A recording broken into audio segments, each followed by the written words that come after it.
రావు అని నేను రైతులు. నేను ఇంతకుముందు బ్యాంకులో అప్పు తీసుకున్నాను, గ్రామీణ బ్యాంకులో అప్పు తీసుకున్నాను. 2 లక్షల రూపాయల లోపు రుణమాఫీ అని అన్నాడు. ఆ విధంగా మాఫీ చేస్తానని రేవంత్ రెడ్డి గారు అనుకున్నాం. కానీ ఇప్పటి వరకైతే మా ఈ ఉన్న రైతులకు 50 మంది దాకా మా రైతులందరికీ ఎవ్వరికి మాఫీ కాలేదు. ప్లస్ మేము డబ్బులు ఎక్కువ ఉన్నాయి కాబట్టి అవి కూడా డబ్బులు కట్టమంటే అందరం కట్టినాం. రసీదు కూడా చూపించి విలేకరులు అందరికీ చూపించినాం. వీళ్ళు అంతా భ్రాంతి చేస్తారు అంతేగాని డబ్బులు మాఫీ అయితే తెలియదు, ఏమైతే తెలియదు సార్.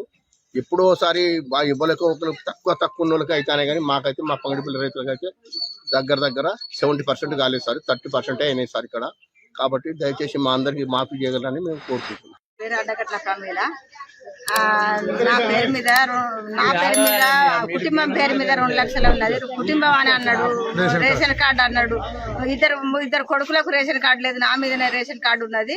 నాకు 2 లక్షల రుణమాఫీ కాలేదు. మిత్తి కట్టిన, ప్లస్ ఇంకో 1000 రూపాయలు కూడా లోపల కట్టిన, అవి కూడా కాలేదు. మిత్తికి తెచ్చి కట్టినాం. ఇబ్బంది పడతాను. నేను ముండరాలను వాళ్ళ కుటుంబాన్ని 4 కుటుంబాన్ని ఎట్లా చదవాలి, నేను ఎట్లా